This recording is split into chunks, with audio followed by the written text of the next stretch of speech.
این هفته خبر تو خبر داره براتون از عظمای طلسم شکسته‌ای که مجبور شده این بوفالو رو بفرسته جلو تا اینطوری براش بازارگرمی کنه.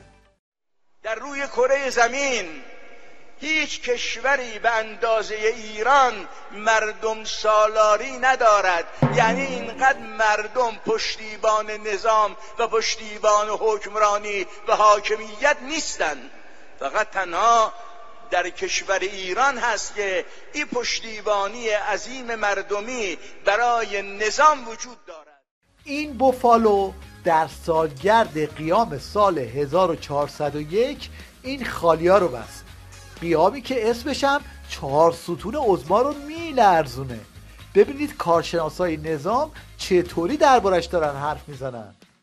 یه نسلی که فکر جدید دارن. ببینید این فکر جدید خودش رو باور کرد، یه چشمه کوچیک از قدرتش رو در سال 1401 نشون حاکمیت داد. با حاکمیت فهموندن که آقا ریختن تو چیزی نیست که خیلی دور از انتظار باشه، با یه ضربه شما فرو میریزی، به اندازه کافی ترک تو وجود هست. بله، به خاطر همین ترکاست که پاسدارا و بسیجیا دارن کم میارن و به شور افتادن. یه وقت نکنه که در این روزگار، در این سردی گرمی روزگار کم بیاریم. دشمن تو میدانه، به طریقی ما رو میخواد از بین ببره. این اراده دشمنه، ما هم اراده کردیم اونا رو از بین ببریم. البته از اونجایی که اراده عظما بدجوری فشل شده، نوچه هاش دنبال اینن که با این بادکنک بازی ها حال بسیجی ها رو جا بیارن. عین الاسد رو زدن، همه دنیا تعجب کردن، اونوریا ترسیدن، اکثر ملت های جهان امیدوار شدن و گفتن برای اولین بار داره اتفاقا میفته. واقعا یوم الله، مثلا جرأت کنید 10-15 تا موشک بزنید تو بزرگترین پایگاه امریکا تو منطقه. این پاسدار نقدی هم که میدونه خبری از انتقام سخت نقد نیست، دنبال فروختن گز، اونم به صورت نسیه است. مردم میتونن اخبار خوبی رو از وعده صادق 2 بشنون. همه چشم‌های مردم دنیا و مستضعفین جهان به هر حال به دنبال من این انتقام قطعیه و بارها هم گفته شده، همه برای صحه گذاشتن، هیچ شکی درش نیست. در موقع خودش باید انجام بشه که اثر بیشتری داشته باشه. خبرهای خوبی در انتظار هست ان شاءالله. حتما. و دوستانمون تو اصفهان گفتم که گزاشون رو آماده کنن، گفتم ما چیکار کنیم؟ گفتیم شیرینیتون رو آماده کنیم. خیلی ممنونم از شما. تشکر. این پاسدار نقدی به جای این جواب پرت و پلاش یه چیزی تو مایه های این جواب میداد، بیشتر به نتیجه میرسید. بازار عقد بهت بگم چه، حالا مای همه طور مای هست عقد که بویا داده عقد بگم اون مای عقد چه بگم بده، حالا یه مای هر عقد مای چی بگم بده، عقد آجقال مای هست عقد بهت بگم، بخاطر آجقال مای هم مونده هست اونجا مای نه هات بازار تازه بهت بگم. حالا بیرون عقد بهت بگم، بیرون مایم تازه نو بهت بگم، بیرون دست دوم بهت بگم اون عقد چه بگم. اینجاست که بسیجی ها هم رم میکنن و خودشون بادکنک اقتدار عظما رو میترکونن. مگه خط لوله انتقال شمال جنوب جمهوری اسلامی رو در 2 نقطه منفجر نکردن؟ و مگه ما در رسانه هامون به مردم خودمون خلاف نگفتیم؟ مگه ما نگفتیم که این به خاطر فرسودگی خط لوله بوده؟ مگه به سامانه های انتقال سوخت ما، پمپ بنزین های ما حمله سایبری نکردن؟ شابه این رو هم نتونستیم در سرزمین های اشغالی رقم بزنیم. خبر تو خبر. این روزا در مشنگستان ولایت دعواست، اونم چه دعوایی. اصلاحاتی ها اینطوری به دولت رئیسی لگد میزنن.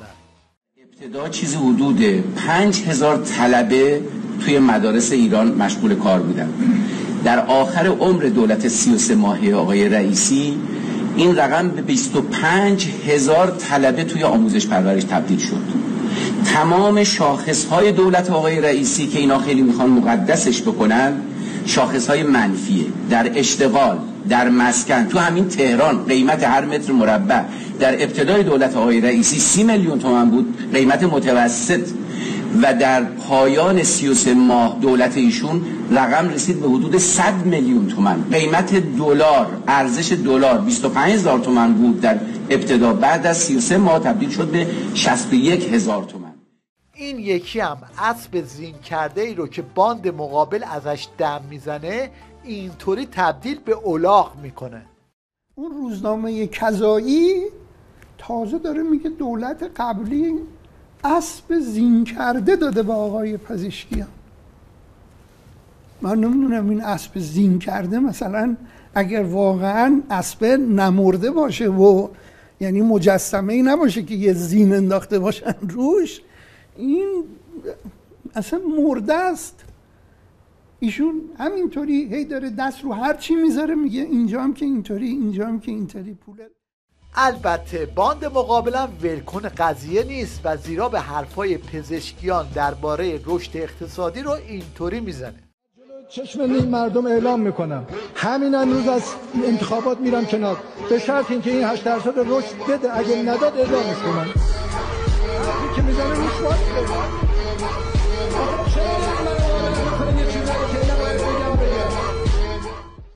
حکایت پزشکیان حکایت این دزد است که فکر میکنه مار رو که برداره تمومه، نمیدونه 2 قدم بعد سرگردون میشه.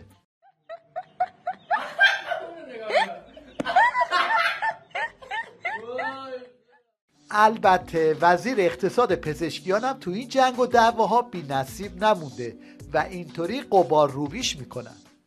بحث ما در ارتباط با بحث وزارت اقتصاد یه سری آمار و ارقام بود، عملکرد ایشون بود، شاخصهای اقتصادی بود. آقا در زمان شما تورم بود 11.5% شد 54.4%.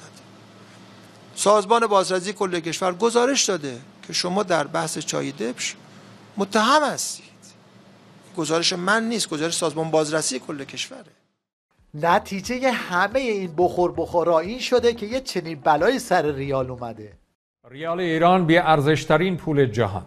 ایران با 75,000 تریلیون ریال نقدینگی در سال 2023 67% نقدینگی جهان را به سبب نرخ رشد بالای نقدینگی و کم نکردن صفرهای پول ملی به خود اختصاص داد. بر این اساس ریال ایران را میتوان بی ارزشترین پول جهان محسوب کرد.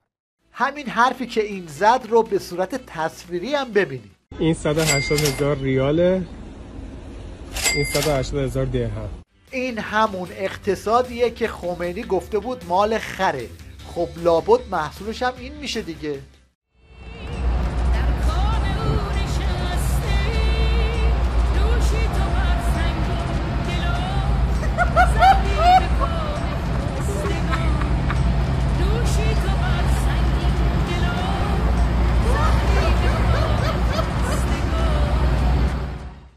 خلاصه که سیستم مدیریت اقتصادی توی این نظام تو دولت‌های مختلف هیچ فرقی نمی‌کنه. نتیجهش یکیه.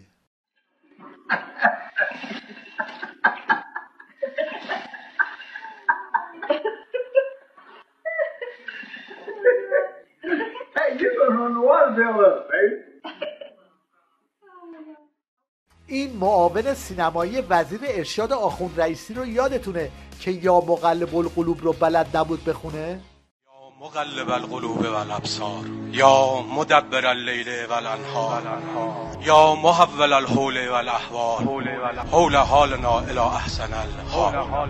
حالا همین یه ماله دستش گرفته اومده توی تیوی ریش تا اینطوری ننه من غریبم بازی در بیاره. آقای رئیسی به کارگرام گفت نهار خوردین.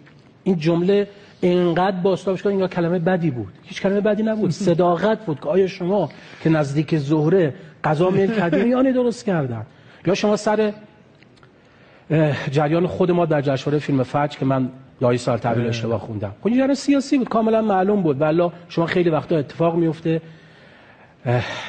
من خاطر مادرم یادم افتاد، بخشید خدا بیامرزه. من یادم روز بعدش که رفتم پیش مادرم یه سوال از من کرد، گفت که تو قرآن دیگه نمیخونی؟ بعد گفتم چرا؟ گفت که اینا میگن این پسره نه قرآن بلده بخونه نه نماز بلده بخونه، اصلا پدر مادرش کی هستن.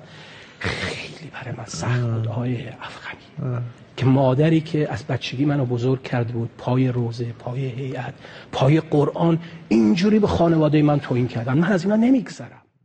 این مداح مشنگ ولایت مدارم بلند شده رفته تایلند تا واسه نظام تبلیغ کنه، اما یادش افتاده تایلندی ها فارسی بلد نیستن، به همین خاطر برای روزهاش مترجم گذاشته.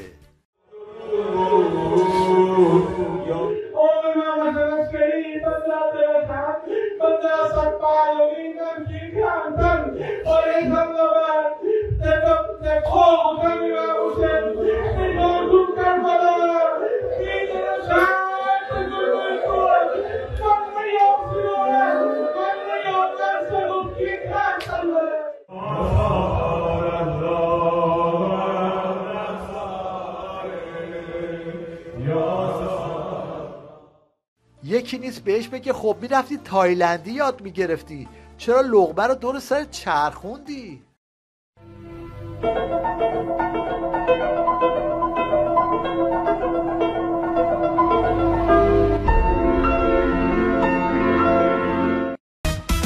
هر هفته میریم سفر تو کوچه های خبر، باره میره توی گور این عظمای در به در، غمها رو از دل ببر با خبر تو خبر، خبر تو خبر، خبر تو خبر.